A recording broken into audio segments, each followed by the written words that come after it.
Hi everyone, welcome to my channel.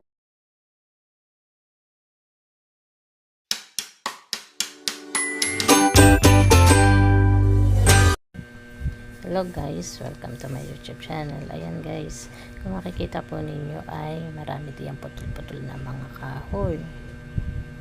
Bali yan po ay pinaputol ko gawa na may umakyat na ahas po sa aming kapitbahay. Baka daw po doon dumula yung ahas. Bali kaya sabi sa akin ay paputol na namin, gawa na nakadikit nga po siya sa bubong ng kanya mga sanga-sanga, kaya mga dahon-dahon. Sabi ko naman po, sige po putulin natin, gawa na ayoko din naman na parang gubat na, para maliwalas na din po.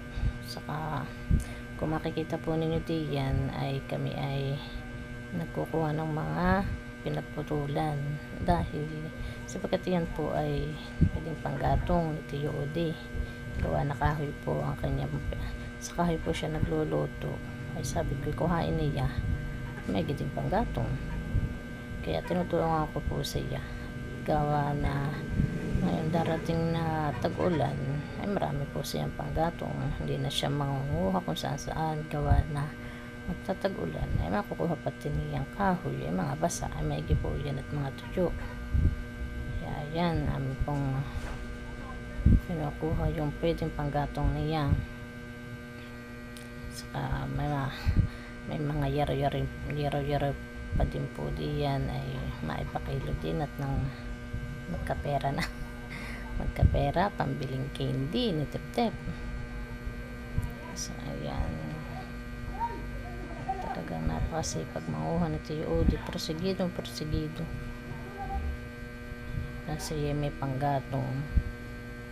Bali ako po ay nagpuputol-putol din diyan ng mga puno-puno pa diyan na nakabara, dilaan po kita at yung aking cellphone ay hanggang diyan lang ang abot.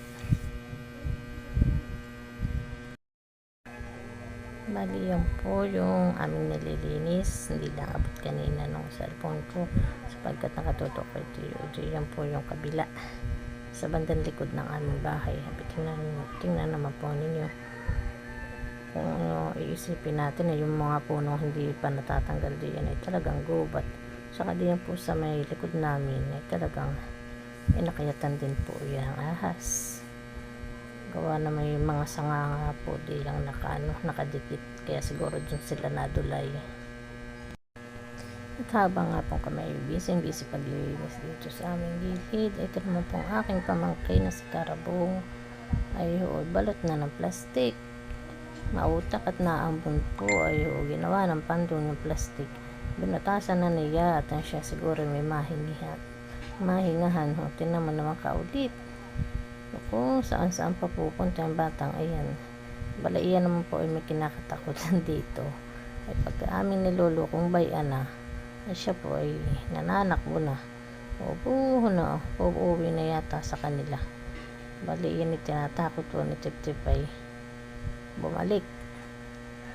Iyan ay may kinakatakutan dito, patingin-tingin, nanakbo na talagang ulit. Ayun pa namang plastic na iyan ay aking lalagyan ng basura dito, mga makukuha naming basura dito sa gilid. Talagang yung Karabong na iyan ay sobra po sa ulit.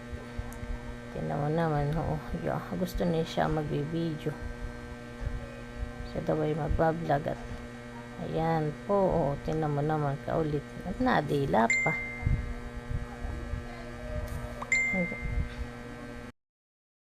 Don't forget to like, comment, and subscribe.